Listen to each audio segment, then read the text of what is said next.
Loan अठन्नी और तबाही रुपया। जी हां, पाकिस्तान के साथ यही हुआ है क्योंकि भारत के साथ जो इनका पूरा कॉन्फ्लिक्ट चला उसमें इन्होंने आईएमएफ से $1 बिलियन का लोन लिया। अब दूसरी साइड पे मैं जाना चाहूंगा चीमा साहब, दूसरी साइड पे भी डिप्लोमेटिक फेयर को आप अपनी फेल्योर को एक्सेप्ट करें, इकोनॉमी आप अपनी तबाह कर ली है। और तीसरी बात यह है चीमा साहब कि मेरा कोड ये है कि मैं हमेशा ये कहता था कि पठानों ने खोतों पर बैठ के पाकिस्तान को आगे लगाया है। शुरुआती जो आंकड़े हैं उसके अनुसार $4 बिलियन का नुकसान पाकिस्तानी सेना को हुआ है। जी हां, $4 बिलियन। भारतीय रुपए में बात करूं तो ऑलमोस्ट 38 से लेकर 40,000 करोड़ रुपए का यहां पर लॉस हुआ है। पाकिस्तान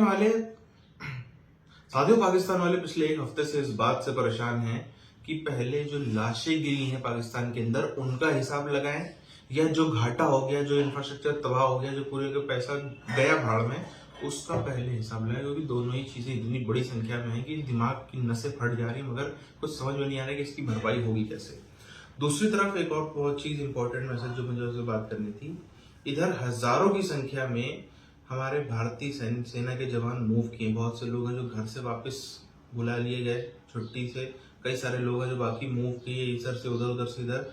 इन सब चक्करों में जो खासतौर पर जो घर से वापस बुलाए गए उनके पास में रिजर्वेशन नहीं था, कुछ नहीं था। और ये प्रक्रिया अभी भी आगे भी आपको दिखाई देगी अगले कुछ हफ्तों तक।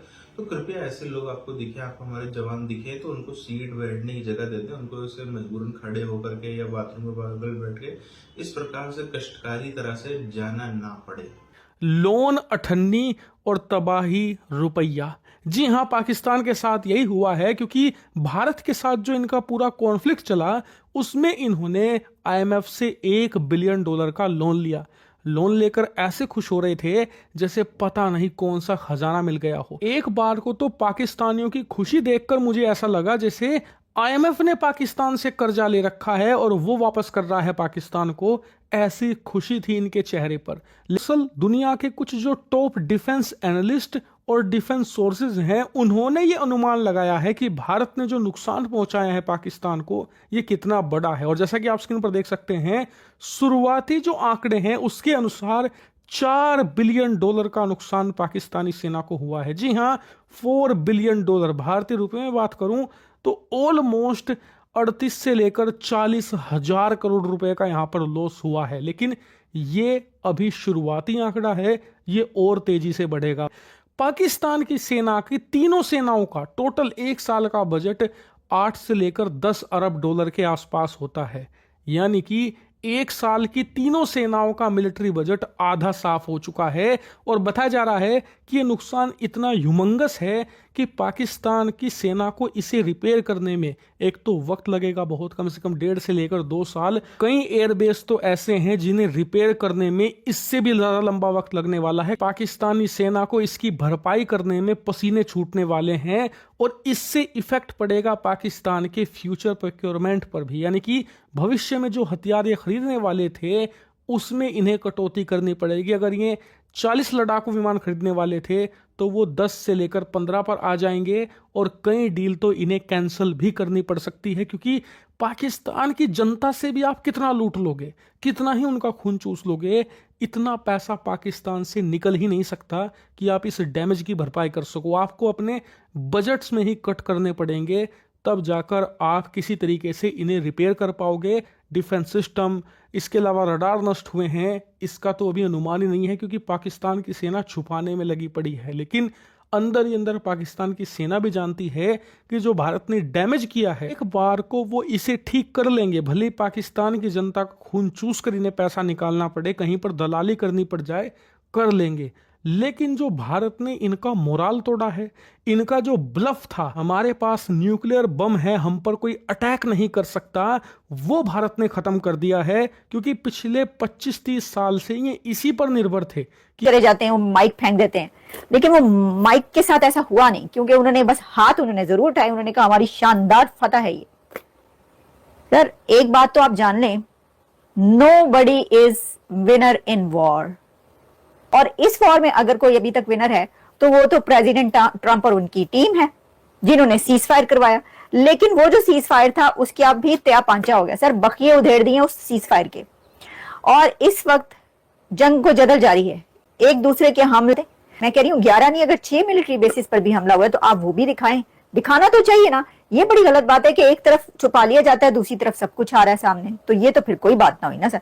लेकिन इसके अंदर एक और बात है, एक तरफ तो प्राइम मिनिस्टर ने कर दिया डिक्लेयर किया विक्ट्री, जीत गए वो, 1 घंटे के अंदर वो बस सीज फायर हुआ, उन्होंने आके विक्ट्री, उन्होंने कहा बस जीत गए, ना किसी से पूछा पाछा। उन्होंने क्यों पूछना था, उन्होंने अपने बॉस से जरूर पूछा होगा सर ये क्या ख्याल है, मैं जाके फटाफट विक्ट्री ना अनाउंस। शुक्र है कि सीज फायर हो गया, मामला जो है वो अच्छे हो गए, और हमने ये भी देखा कि अमेरिका ने बड़ा कंस्ट्रक्टिव रोल अदा किया है। आपकी लीडरशिप, डोनाल्ड ट्रंप ने आज से 4 दिन पहले जेडी वैंस कह रहे थे कि we have this is none of our business what's going on in South Asia, लेकिन 3 दिन बाद ही पांसा पलट गया और अमेरिका ने बैक चैनल टॉक्स पाकिस्तान और भारत की करवा दी। एक बगैर शवाहिद के एक तीसरी आलमी जंग को शुरू करने की जो कोशिश की गई थी, कोई उसके लिए कोई जवाबदेह होगा? मैं यहां पे यह भी अर्ज करना चाहूंगा, लोग मनमोहन सिंह साहब को गालियां देते हैं सिर्फ इस वजह से क्योंकि वो सिख। मैं उनका बहुत बड़ा फैन हूं, उनका बहुत बड़ा फैन। चीमा साहब उनके दौर में जब हादसा मुंबई का हुआ था, उन्होंने आके कौम से माफी मांगी और उनके जो होम मिनिस्टर था रिजाइन किया था उसने। मैं बिल्कुल नहीं, मैं doctor Jaishankar is my hero to begin with. मैं समझता हूं, मैं यहां पे जिस तरह हेनरी कैसिंजर को समझता हूं कि इस फॉरेन पॉलिसी पे अथॉरिटी है, डॉक्टर जयशंकर की भी किताबें पढ़ के देखें।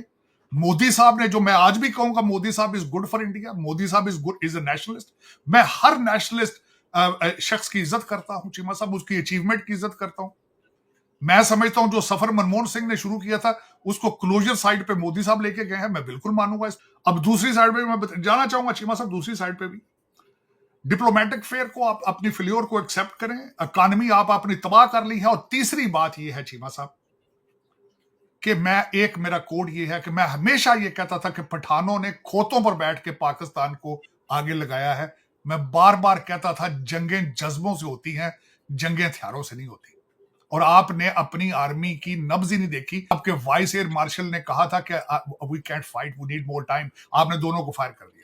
जब तक आर्मी बिलीव ना करे कि हम जो जंग लड़ रहे हैं वो जस्ट वॉर है, जस्टिफाइड है, उस वक्त तक आप जंगे नहीं जीत सकते। चीमा साहब, पाकिस्तान को इस बात का अंदाजा अच्छे से हो गया है कि जो अब नुकसान हुआ है, जितना भारी भरकम इस बार जो है वो घाटा देखने को मिला है, उसकी भरपाई करने में सालों नहीं दशकों लगने वाले हैं पाकिस्तान को। और ये सुनने में कितना भी अजीब लगे, ये सच्चाई है।